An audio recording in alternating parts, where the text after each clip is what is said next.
नमस्कार मित्रांनो, अर्चना's teaching hub या यूट्यूब चॅनलवरती तुमचे मनपूर्वक स्वागत आहे. आज आपण भारताच्या स्वातंत्र्य लढ्याला नवी दिशा देणारे स्वराज्य हा माझा जन्मसिद्ध हक्क आहे आणि तो मी मिळवणारच अशी सिंहगर्जना करणारे महान राष्ट्रनेते लोकमान्य बाळ गंगाधर टिळक यांच्या संपूर्ण जीवन प्रवासाबद्दल माहिती जाणून घेणार आहोत. या व्हिडिओमध्ये आपण त्यांचा जन्म, शिक्षण, सामाजिक कार्य, पत्रकारिता, राजकीय कार्य, स्वातंत्र्य लढ्यातील योगदान, कारावास, होमरूळ चळवळ, महत्त्वाची पुस्तके, घोषवाक्ये, सन्मान आणि त्यांच्या जीवनातून मिळवणारे प्रेरणादायी संदेश या सर्व बाबीचा सखोल अभ्यास या व्हिडिओच्या माध्यमातून करणार आहोत. चला तर मग वेळ न घालवता आपल्या व्हिडिओला सुरुवात करूया. लोकमान्य बाळ गंगाधर टिळक हे भारतीय स्वातंत्र्य लढ्याचे एक महान नेते, समाजसुधारक, पत्रकार, शिक्षणतज्ज्ञ, लेखक आणि राष्ट्रवादी विचारवंत होते. ब्रिटिशांच्या अन्यायाविरुद्ध त्यांनी निर्भीडपणे आवाज उठवला. त्यांनी भारतीय जनतेमध्ये स्वातंत्र्याची जाणीव निर्माण केली. भारतीय स्वातंत्र्य चळवळीचे ते प्रारंभीचे सर्वात प्रभावी नेते मानले जातात. त्यांचा जन्म लोकमान्य टिळकांचा जन्म 23 जुलै 1856 रोजी महाराष्ट्रातील रत्नागिरी येथे झाला. त्यांचे पूर्ण नाव केशव गंगाधर टिळक असे होते. लहानपणी त्यांना बाळ या नावाने हाक मारली जात असे. पुढे तेच नाव प्रसिद्ध झाले आणि संपूर्ण देश त्यांना बाळ गंगाधर टिळक या नावाने ओळखू लागला. त्यांचे वडील गंगाधर रामचंद्र टिळक हे संस्कृतचे विद्वान आणि शिक्षक होते. त्यांची आई पार्वतीबाई टिळक या धार्मिक, साध्या आणि संस्कारक्षम होत्या. टिळकांना लहानपणापासूनच देशप्रेम, प्रामाणिकपणा आणि स्वाभिमानाचे संस्कार त्यांच्या कुटुंबाकडून मिळाले. त्यांचे शिक्षण हे प्राथमिक शिक्षण रत्नागिरी येथे झाले. नंतर त्यांचे कुटुंब पुण्यात आले. त्यांनी डेक्कन कॉलेज पुणे येथून गणित विषयात पदवी घेतली.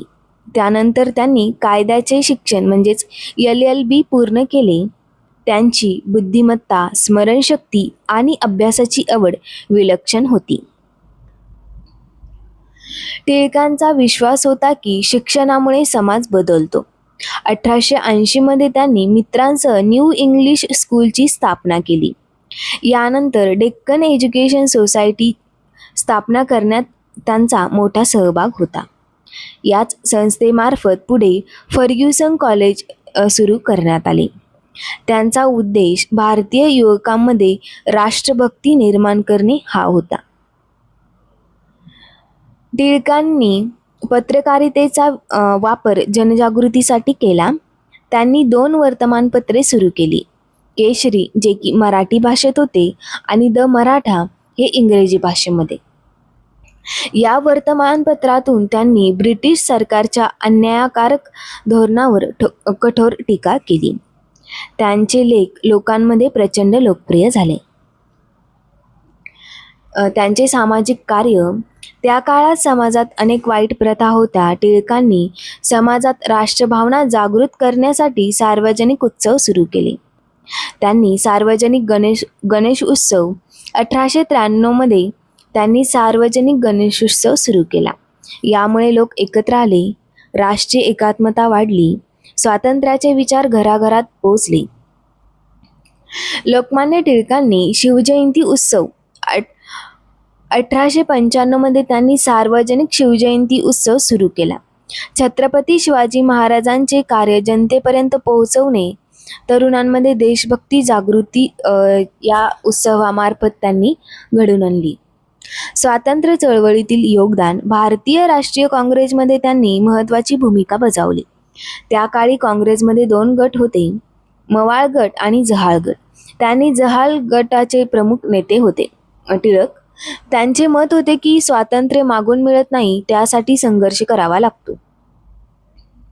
लाल बाल पाल. लोकमान्य टिळक लाल लाजपत राय आणि बिपिन चंद्रपाल या तिघांना मिळून लाल बाल पाल असे म्हटले जाते.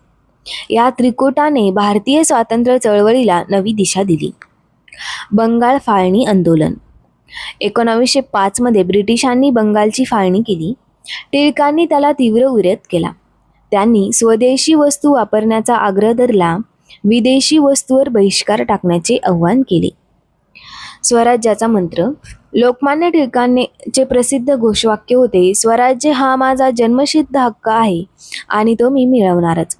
हे घोषवाक्य भारतीय स्वातंत्र्य चळवळीचे प्रेरणास्थान बनले. कारावास. ब्रिटिश सरकारने त्यांच्यावर राजद्रोहाचा आरोप ठेवला. त्यांना अटक करून म्यानमारमधील मंडाळे तुरुंगास 6 वर्षे शिक्षा सुनावली. कारागृहातील त्यांनी अभ्यास आणि लेखन सुरू ठेवले. गीता रहस्य. मंडाळे तुरुंगात त्यांनी श्रीमद भगवद्गीता रहस्य हा महान ग्रंथ लिहिला. या ग्रंथामध्ये त्यांनी कर्मयोगाचे महत्त्व स्पष्ट केले. हा ग्रंथ भारतीय तत्त्वज्ञानातील अत्यंत महत्त्वाचा ग्रंथ मानला जातो. होम रूल चळवळ. 1996 मध्ये टिळकांनी होम रुलिंग सुरू केले. या चळवळीचा उद्देश भारताला स्वशासन मिळवून देणे हा होता. या चळवळीमुळे स्वातंत्र्य चळवळीला मोठी गती मिळाली. लोकमान्य ही पदवी. जनतेने त्यांच्या महान कार्यामुळे त्यांना लोकमान्य ही पदवी दिली. याचा अर्थ होतो, ज्याला संपूर्ण जनता मान्यता देते तो लोकमान्य. लोकमान्य टिळक अत्यंत बुद्धिमान, धाडसी, स्पष्टवक्ते, राष्ट्रभक्त, कर्तव्यनिष्ठ, स्वाभिमानी आणि प्रेरणादायी व्यक्तिमत्व होते. त्यांचे प्रमुख ग्रंथ गीता रहस्य, the Arctic home in the Vedas, Orion. त्यांचे प्रमुख कार्य आहे शिक्षणाचा प्रसार, राष्ट्रवाद जागृत करणे, केसरी आणि मराठा वर्तमानपत्र, सार्वजनिक गणेशोत्सव, शिवजयंती उत्सव, होम रूल चळवळ, स्वदेशी चळवळ, स्वराज्याची संकल्पना, युवकांमध्ये देशभक्ती निर्माण करणे. लोकमान्य बाळ गंगाधर टिळक यांचे 1 ऑगस्ट 1920 रोजी मुंबई येथे निधन झाले. त्यांच्या निधनाने संपूर्ण देश शोकामग्न झाला. हजारो लोक त्यांच्या अंत्ययात्रेत सहभागी झाले. लोकमान्य टिळकांचे विचार. स्वराज्याशिवाय राष्ट्राची प्रगती शक्य नाही. शिक्षण हे समाज परिवर्तनाचे सर्वात प्रभावी साधन आहे. अन्यायाविरुद्ध आवाज उठवणे हे प्रत्येक नागरिकाचे कर्तव्य आहे. राष्ट्रप्रेम, स्वाभिमान आणि एकता यामुळे देश मजबूत होतो. कर्मयोग आणि कर्तव्य पालन हे जीवनाचे खरे तत्व आहे. विद्यार्थ्यांनी काय शिकावे? लोकमान्य टिळकाच्या जीवनातून आपण शिकतो, नेहमी सत्याच्या बाजूने उभे राहावे, शिक्षणाला सर्वोच्च प्राधान्य द्यावे, देशप्रेम मनात ठेवावे, संकटांना न घाबरता धैर्याने सामना करावा, मेहनत, शिस्त आणि आत्मविश्वासाने मोठी उद्दिष्टे साध्य करता येतात. लोकमान्य बाळ गंगाधर टिळक हे केवळ एक स्वातंत्र्य सैनिक नव्हते, तर ते आधुनिक भारताच्या राष्ट्रवादी विचारांचे शिल्पकार होते. त्यांच्या कार्यामुळे भारतीय जनतेमध्ये स्वातंत्र्याची उज्ज्वल भावना निर्माण झाली. त्यांचे विचार आजही प्रेरणादायी आहेत आणि प्रत्येक भारतीयाने त्यांच्या जीवनातून देशप्रेम, कर्तव्यनिष्ठता आणि स्वाभिमानाचा दर्जा घ्यावा. मित्रांनो, लोकमान्य बाळ गंगाधर टिळक यांचे जीवन आपल्याला शिकवते की दृढ निश्चय, शिक्षण, राष्ट्रप्रेम आणि निस्वार्थ सेवा यांच्या बळावर इतिहास घडवता येतो. जर हा व्हिडिओ तुम्हाला उपयुक्त वाटला असेल तर व्हिडिओला लाईक करा, तुमच्या मित्रांसोबत शेअर करा आणि अर्चना स्टिचिंग अप चॅनलला सबस्क्राईब करायला विसरू नका. भेटूया पुढील व्हिडिओमध्ये आपण आणखी एका महान स्वातंत्र्य सैनिकांविषयी सविस्तर माहिती. धन्यवाद. जय हिंद.